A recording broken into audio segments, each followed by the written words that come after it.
এসেছি নবীর কারণে। কার কারণে? এই কারণে আলা হযরত রহমাতুল্লাহ আলাইহি এই হাদিসের কি সুন্দর শরহ করেছেন।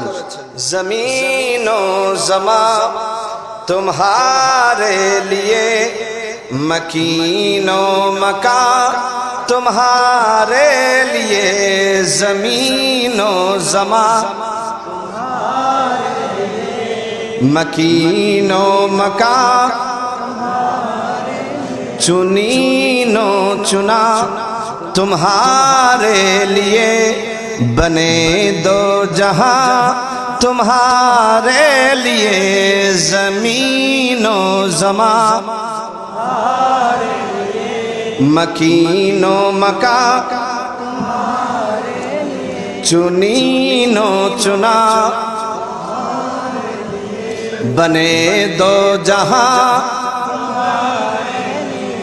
दहन में जुबा तुम्हारे लिए, बदन में है जान तुम्हारे लिए, हम आए यहाँ तुम्हारे लिए, उठे भी वहाँ तुम्हारे लिए, जमीन ও जमा तुम्हारे लिए, मकीन ও मका तुम्हारे लिए, चुनीन ও चुना तुम्हारे लिए, बने दो जहां तुम्हारे लिए, सलातुनिया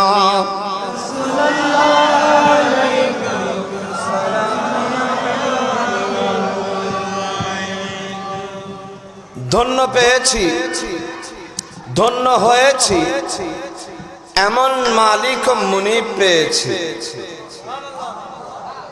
যে নবী আমাদেরকে জান্নাতি বানিয়েছেন।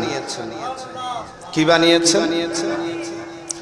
আমি ইয়াকিনের সহিত গুনাহগার হলেও আমি ইয়াকিনের সহিত বলতে চাই, আমরা আজকে যারা এই সামিয়ানার নিচে বসেছি, আমরা যারা কিসের নিচে বসেছি?